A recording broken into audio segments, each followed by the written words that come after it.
Transistor के उपयोग। Transistor के उपयोग में एक उपयोग बचता है प्रवर्धक की भांति जो चल रहा था, उसके तीन भाग थे, उभयनिष्ठ आधार विन्यास के रूप में, उभयनिष्ठ उत्सर्जक विन्यास के रूप में, उभयनिष्ठ संग्राहक विन्यास के रूप में। तो अब तीसरा भाग आता है ट्रांजिस्टर प्रवर्धक की भांति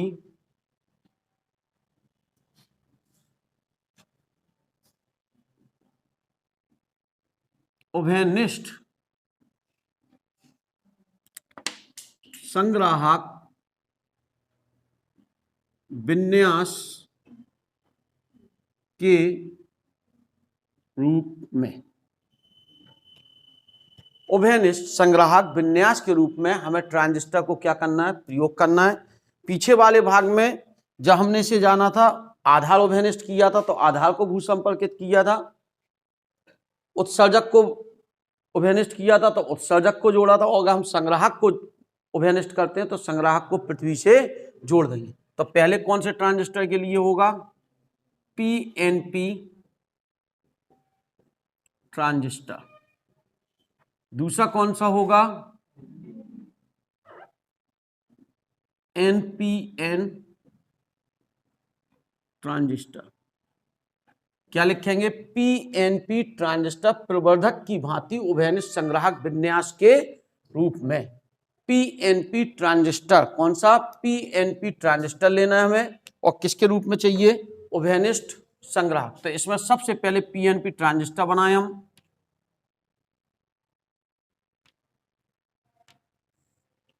इधर संग्राहक बनाएंगे, ये उत्सर्जक हो गया और आधार यह हो गया।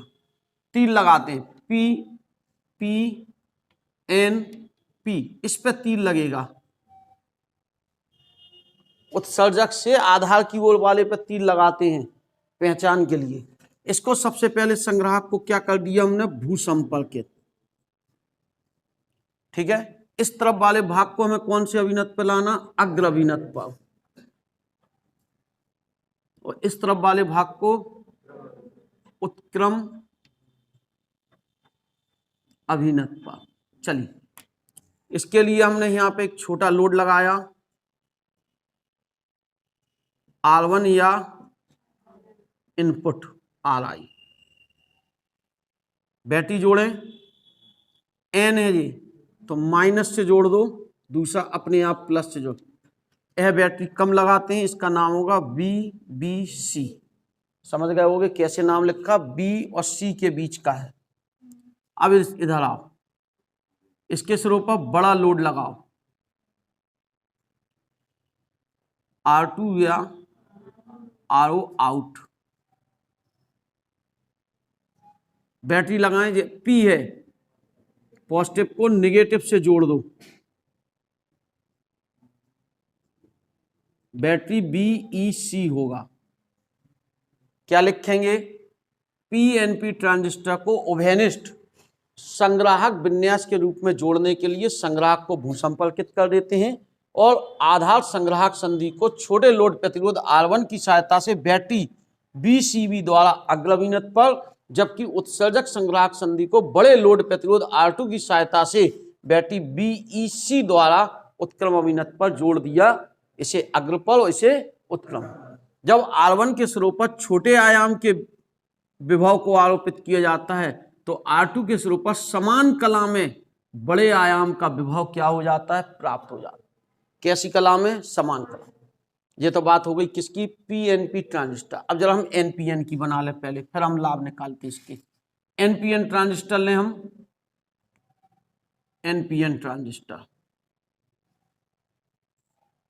यह क्या है, उत्सर्जक, ये क्या है, संग्राहक, ये आधार। एन पी एन, तीर कहां को होगा, बाहर की ओर।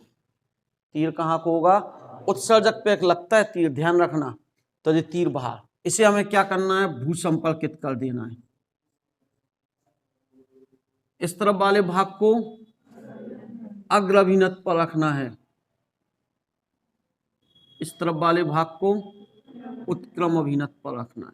फिक्स है ये।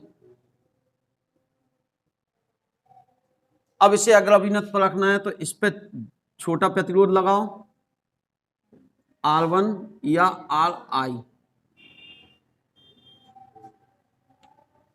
बैटरी लगाएं, ये है पॉजिटिव तो ये जोड़ दो पॉजिटिव से, तो अग्र अभिनत पे अपने आप जुड़ जाएगा Bc। बैटरी लगाने का ही बस परिपथ में है कमाल, वो समझना है। इस सिरे का P है, P को पॉजिटिव से, दूसरा अपने आप नेगेटिव से। दूसरे के बारे में नहीं सोचो बिल्कुल। एक ऊपर वाला सिरा देखते, इसके सिरों पर बड़ा प्रतिरोध लगाओ, लोड प्रतिरोध भी बोलते हैं इसे अपन, R2 या RO या RL भी लिख सकते थे हम, लोड। ठीक है, अब कोई एक चीज चल, इसको जोड़ते हैं N प्लस से, बैटरी BE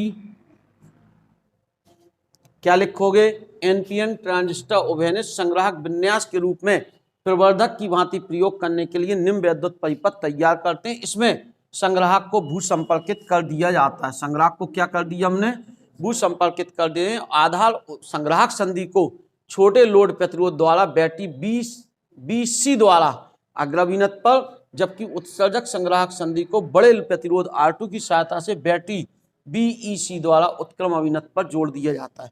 जब R1 के सिरों पर छोटे आयाम का विभव आरोपित किया जाता है तो R2 के सिरों पर समान कला में बड़े आयाम का विभव प्राप्त हो जाता है। इसमें निम्नलिखित लाभ होते हैं, दोनों परिपथों के लाभ एक साथ। नंबर पहला, कौन सा लाभ, धारा लाभ।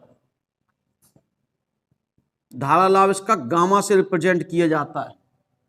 गामा निर्गत धारा डेल्टा IE अपॉन डेल्टा उत्सर्जक धारा में परिवर्तन तथा आधार धारा में परिवर्तन के अनुपात को क्या कहते हैं, धारा लाभ कहते हैं। यानी इसका मान बहुत ज्यादा आएगा, कितना, 50 से भी ज्यादा आएगा, 50 के आसपास। ये 100 के कारण है और ये 2 के कारण, तो 50 के आसपास। यानी इसका मान, गामा का मान बड़ा होगा किससे, 1 से, या सबसे बड़ा होगा, अल्फा बीटा गामा से बड़ा। दूसरा होगा तुम्हारा कौन सा लाभ, वोल्टेज लाभ। रिप्रेजेंट बाय ए, प्रदर्शित करेंगे ए। वोल्टेज लाभ बराबर be out upon be in. निर्गत विभव में परिवर्तन तथा निवेशी विभव, निर्गत विभव में कैसे निकालोगे, डेल्टा IE इंटू R2 और ये होगा delta IB into R, this is gamma. तो ए बराबर गामा R2 अपॉन। तीसरा होता है शक्ति लाभ,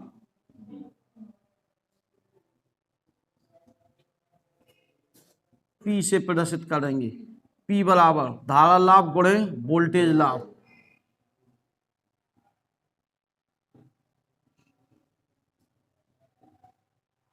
P धारा लाभ gamma, gamma R2 upon R1, तो P बराबर गामा स्क्वायर R2 अपॉन, सब फार्मूले क्रम से बनते जा रहे हैं। ठीक है, और लास्ट बचता है चौथा, कला संबद्धता। क्या लिखोगे, निवेशी विभव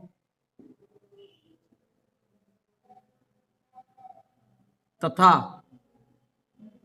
निर्गत विभव समान कला में होते हैं। कला मीन्स फेस।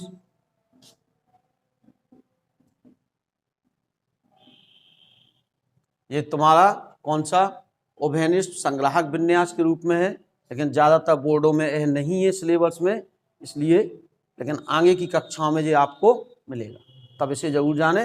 जिसे थोड़ा सा बढ़ना पड़ा इसलिए इसे हमने यहाँ पढ़ा दिया। ठीक, चल, संधि डायोड एवं ट्रांजिस्टर। इसमें हमने अभी ट्रांजिस्टर को प्रवर्धक की भांति जाना, और ट्रांजिस्टर को जब प्रवर्धक की भांति जाना तो हमने 3 परिपथ जोड़े। नंबर पहला, ओवेनिस्ट, ओवेनिस्ट आधार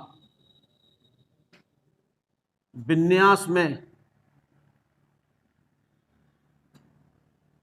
ट्रांजिस्टर प्रवर्धक की भांति। और दूसरा बस इन्हीं दो में हमें संबंध चाहिए, उभयनिष्ठ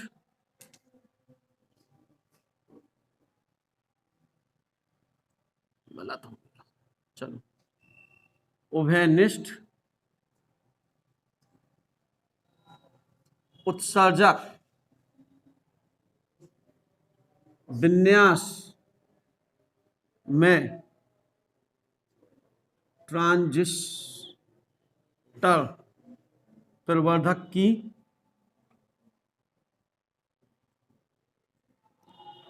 इसमें हमने धारा लाभ पढ़ा,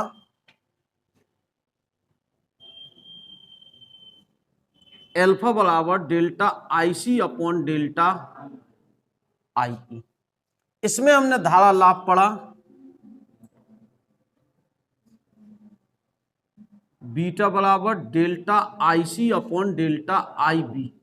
हमें एल्फा और बीटा में क्या चाहिए, अब संबंध चाहिए।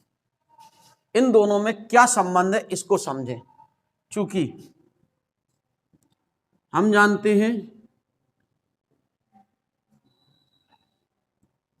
IE बराबर IB प्लस IC। अगर हम उत्सर्जक धारा में परिवर्तन करेंगे तो आधार धारा में परिवर्तन होगा और संग्राहक धारा में भी उतना ही परिवर्तन होगा।